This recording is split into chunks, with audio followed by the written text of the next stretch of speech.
અમારા સંવાદદાતા સચિન પાટીલ જોડાઈ ગયા છે વધુ અપડેટ સાથે। સચિન, જણાવશો કે અમદાવાદમાં કોંગ્રેસનું 84મું રાષ્ટ્રીય અધિવેશન મળ્યું છે, કયા કયા મુદ્દાઓને લઈને ચર્ચા?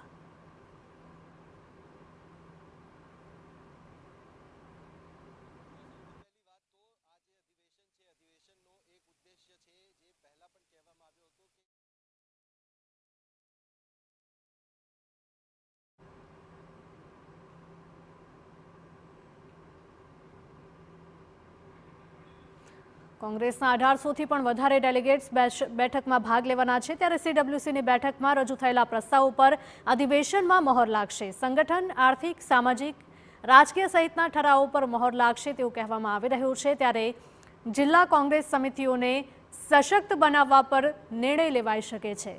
કોંગ્રેસના દિગ્ગજ નેતાઓ અને કાર્યકરો પાર્ટીના એજન્ડા પર ચર્ચા કરશે। રાહુલ ગાંધીએ ગુજરાતમાં ભાજપને હરાવવાના આપેલા પડકાર અંગે પણ મંથન કરવામાં આવશે।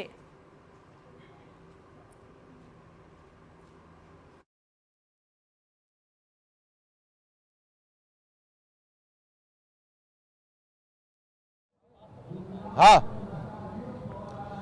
જે અધિવેશન છે એ અધિવેશન ખરેખર જે પ્રકારે કોંગ્રેસ પાર્ટીને જરૂર છે, કોંગ્રેસ પાર્ટીની જે આંતરિક માળખાને મજબૂત કરવાની જરૂર છે, આપણે જોઈ રહ્યા છીએ। અને જે પ્રમાણે રાહુલ ગાંધીએ પાછલી મુલાકાતમાં કહ્યું પણ હતું કે કોંગ્રેસ પાર્ટી જે છે એને આંતરિક રીતે મજબૂત કરવાની જરૂર છે, અને એમણે ઘણા બધા મુદ્દાઓ કહ્યા હતા અને મુદ્દાઓ પર ચર્ચા પણ થઈ છે।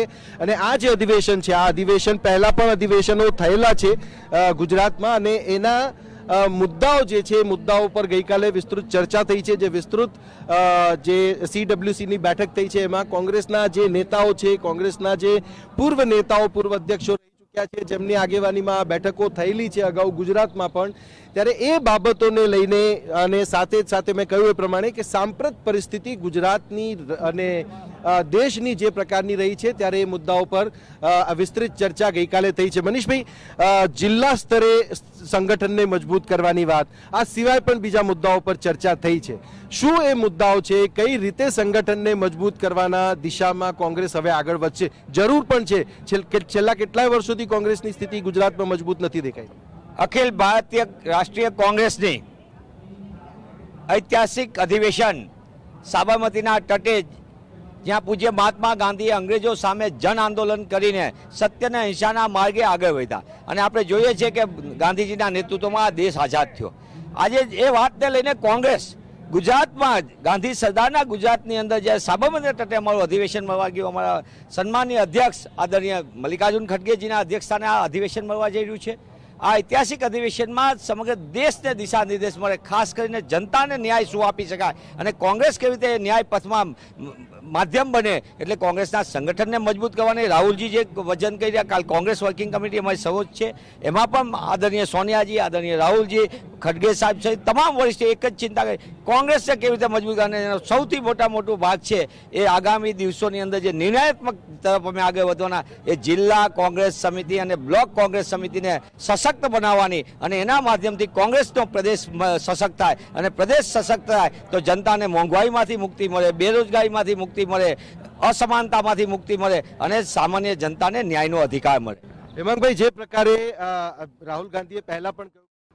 Welcome back. તો અમદાવાદમાં સરકારી ડેન્ટલ કોલેજના નિવૃત્તિન 15 લાખની લાંચ લેતા ઝડપાયા છે। આરોગ્ય વિભાગના નાયબ નિયામક પાસેથી લાંચ માંગી હોવાનો ખુલાસો થયો છે।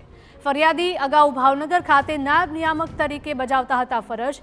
આરોગ્ય વિભાગના સ્ટાફ સામે બોગસ મેડિકલ પ્રેક્ટિસ બાબતે કાર્યવાહી કરાઈ હતી। ફરિયાદી સામે આરોગ્ય વિભાગમાં ખંડણીની માંગને લઈને ફરિયાદ થઈ હતી। નિવૃત્ત ડીને ફરિયાદીનો સંપર્ક કરીને લાંચ માંગી હતી। ગાંધીનગર જઈને નિવૃત્ત ડીન અને અધિક સચિવે 30 લાખ રૂપિયાની લાંચ માંગી હતી। 15 લાખ એડવાન્સ અને 15 લાખ બાદમાં આપવાનું નક્કી થયું હતું। અધિક સચિવ વિરુદ્ધ લાંચનો ગુનો પણ દાખલ થયો છે।